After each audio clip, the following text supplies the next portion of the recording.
Hello student, welcome to RST online classes. स्वागत है आप सभी का इस ऑनलाइन क्लासेस में, जिस चैनल में हम आपको माध्यमिक शिक्षा मंडल या छत्तीसगढ़ माध्यमिक शिक्षा मंडल के असाइनमेंट्स जो आपको प्रोवाइड किए जाते हैं उसके आंसर्स दिए जाते हैं। तो उसी कड़ी में मैं आज आप लोगों के साथ छत्तीसगढ़ माध्यमिक शिक्षा मंडल के अगस्त महीने के मंथली असाइनमेंट, जो कि क्लास 12th है, सब्जेक्ट है इसमें बायो, ठीक है, उसके आंसर्स को आपके साथ में शेयर करने वाली हूँ। तो देखिए, इसमें है आपका छत्तीसगढ़ माध्यमिक शिक्षा मंडल रायपुर शैक्षणिक सत्र 2021-22 माह अगस्त असाइनमेंट 1 कक्षा 12वीं विषय जीव विज्ञान। इसका पूर्णांक है 20, ठीक है। निर्देश है इसमें दिए गए सभी प्रश्नों के निर्देशानुसार आप हल करिए, ठीक है। इसमें पहला प्रश्न है आपका अनिषेक फलक किसे कहते हैं और अनिषेक फलन के कोई 4 लाभ लिखिए। तो देखिए, अनिषेक फलक क्या है? फल के विकास की वह प्रक्रिया जिसमें अंडाशय निषेचन की क्रिया के संपादन के बिना ही फल में परिणत हो जाता है, अनिषेचक फलक या पार्थेनोकार्पिक कहलाता है, और ऐसे फल पार्थेनोकार्पिक फल कहलाते हैं। देखिए, इसको अगर सिंपली समझा जाए तो ऐसे फल जो कि बीज से उत्पन्न नहीं होते हैं, ठीक है। मतलब ऐसे फल के विकास में क्या होगा कि ओवरी में किसी भी प्रकार का फर्टिलाइजेशन नहीं होता है, और बिना ही फर्टिलाइजेशन के ये क्या हो जाते हैं, फल में परिणत या फल में बदल जाते हैं, और नया जो पौधा है वो उसका निर्माण हो जाता है। तो इसे बोलते हैं हम अनिषेचक फलन, ठीक है, या पार्थेनोकार्पिक, ठीक है। निषेचन की वह प्रक्रिया जिस प्रक्रिया के बिना ही अगर फल का निर्माण होता है तो ये प्रक्रिया जो है वो पार्थेनोकार्पिक कही जाएगी, ठीक है। इसके लाभ क्या क्या हैं? ये ऐसे इसके लाभ ये हैं कि मासल रसदार फल, मासल जैसे कि आप बनाना देखते हैं, केला है, रसदार फल जैसे पाइनएप्पल वगैरह हो गया, इन सब ऐसी स्थिति में पार्थेनोग्राफिक फल का खाद्य महत्व जो रहता है वो काफ़ी बढ़ जाता है, ठीक है। दूसरा, इसका लाभ ये है कि बीज रहित पार्थेनोग्राफिक फल बीजीय किस्मों की तुलना में उच्च कीमत पर बिकते हैं। तीसरा ये है, पार्थेनोक्रोपिक फल में जो पल्प होता है, यानी गुदा जिसको कहते हैं हम, पल्प है वो बहुत अधिक होता है। और 4 आपका उपयोग है, तो इसमें लाभ है कि जैम, जेली, सॉस या पेय पदार्थों के निर्माण में प्रयुक्त होने वाले फलों के उत्पादन में भी पार्थेनोक्रोपिक फल जो है वो बहुत महत्वपूर्ण होता है, ठीक है। तो यहाँ पे आपका पहला क्वेश्चन का आंसर समाप्त होता है। दूसरा प्रश्न है आपका, परागकण व निषेचन में कोई 3 अंतर लिखिए। देखिए, परागकण और निषेचन क्या होता है? परागकण क्या है? परागकणों का पराग कोश से निकलकर सुग्राहक वर्तिकाग्र पर पहुँचने की क्रिया परागकण कहलाती है। मतलब जो रिस्पेक्टिवली जो उसका स्टिग्मा होता है, वहाँ पर अगर परागकण जो रहते हैं, परागकोश से, जो परागकोश नीचे होता है वहाँ से स्टिग्मा तक के जो परागकण निकल जाते हैं, ठीक है, ऊपर आ जाते हैं स्टिग्मा तक, तो वो प्रोसेस ही जो रहती है वो कहलाती है परागकण कहलाती है, ठीक है। और निषेचन क्या होता है? निषेचन जब नर युग्मक और मादा युग्मक की संलयन की प्रक्रिया होती है तब उसे हम निषेचन कहते हैं, ठीक है। दूसरा अंतर है कि इसमें जायगोट का निर्माण नहीं होता है क्योंकि फर्टिलाइजेशन नहीं होता, जबकि इसमें क्या है, जायगोट का निर्माण होता है। परागकण फल निर्माण के लिए आवश्यक प्रक्रिया है, ठीक है, और यह प्रक्रिया फल निर्माण के लिए आवश्यक नहीं मानी जाती है। परागकण में फल निर्माण होगा, जबकि निषेचन ही ज़रूरी नहीं है कि इससे फल का निर्माण होगा। अगला प्रश्न है आपका, एक प्रारूपिक भ्रूण कोश का नामांकित चित्र बनाकर निम्नलिखित को नामांकित कीजिए। इसमें अंडकोश, ध्रुवी केंद्रक और सहायक कोशिका दी है, ठीक है। तो आप इसको इस टाइप से बना सकते हैं। ये है आपका क्या है, एक भ्रूण कोश है, मैच्योर जो है भ्रूण कोश है, जिसमें आप इसमें क्या क्या पूछा गया है आपको, अंड कोशिकाएँ पूछी गई हैं। तो ये यहाँ पे जो बीच में आपको दिख रहा है, ये जो आपको बीच में दिख रहा है वो अंडकोश है, ठीक है, अंडकोशिका जिसको कहते हैं हम।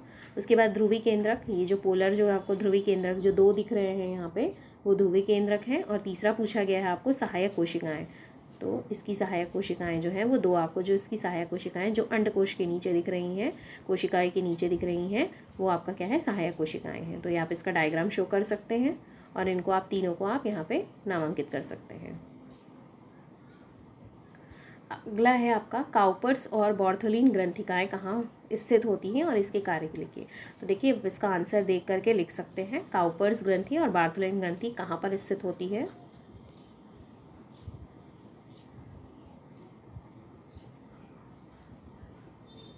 ठीक है, और बार्थोलिन ग्रंथि जो है वो क्या है, इसके कार्य और काउपर्स ग्रंथि दोनों के कार्य जो है वो यहाँ पे लिखे हुए हैं, आप इसको देखकर नोट कर सकते हैं।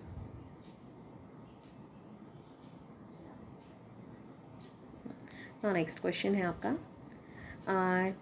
टैपेटर्म की कोई 3 कार्य लिखिए। ठीक है, टैपेटर्म की तो क्या होता है, टैपेटर्म क्या है कि इसका उत्तर है परागकोश के सबसे आंतरिक स्तर, जो परागकोश होता है जहाँ पर परागण उपस्थित होते हैं, तो उसका जो आंतरिक स्तर होता है, सबसे आंतरिक स्तर, उसको हम बोलते हैं टैपेटम कहते हैं। ठीक है, इसका कार्य क्या है, इसमें 3 कार्य पूछे गए हैं, बहुत से कार्य होते हैं इसके। तो पहला कार्य आप लिखेंगे, यह पोषक स्तर की तरह कार्य करता है, जहाँ पर आपके परागण स्थित होते हैं वहाँ पर पोषक स्तर होता है, वो उसकी तरह कार्य करता है। या एंजाइम तथा वृद्धि हार्मोन, जो रासायनिक हार्मोन होते हैं, उसके स्त्रावण करने की भी क्षमता रखता है।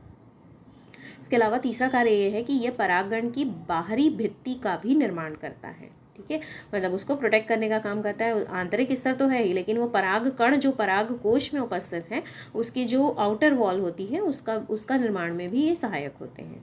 ठीक है, फिर अगला है आपका प्रश्न 6वां, आतर्व चक्र क्या है। आतर्व चक्र का नियमन कौन से हार्मोन से होता है। देखिए, आतर्व चक्र मेंस्ट्रुएशन साइकिल है, या जिसको हम बोलते हैं मासिक धर्म चक्र जो है वो कहते हैं। तो इसका आप आंसर यहाँ से देख के लिख सकते हैं कि हम किसे कहते हैं, आतर्व चक्र।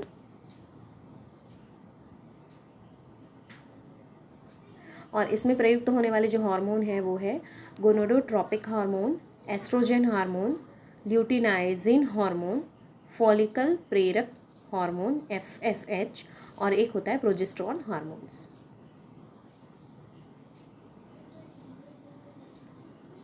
अगला प्रश्न है आपका, इसमें ही 2 आपके प्रश्न थे प्रश्न 6वें में, कि शुक्राणु जनन और अंडाणु जनन में अंतर लिखिए। ठीक है, तो शुक्राणु जनन और अंडाणु जनन क्या क्या है। पहला क्या है, वह प्रक्रिया जो वृषण के सेमिनिफेरस ट्यूबुलस में होती है। ठीक है, तो उसे हम शुक्राणु जनन कहते हैं।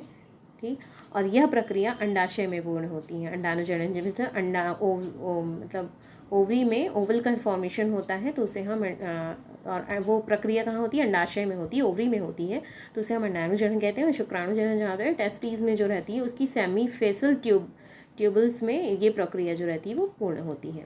इसके अलावा दूसरा क्या है, शुक्राणु जनन में एक स्पर्मेटोसाइट से 4 स्पर्म्स जो है वो बनते हैं, 4 शुक्राणु बनते हैं, जबकि अंडाणु की प्रक्रिया में oocyte से एक अंडाणु बनता है। ये एक साइकिल होती है, आप इस साइकिल को चैप्टर में अच्छे से पढ़ सकेंगे।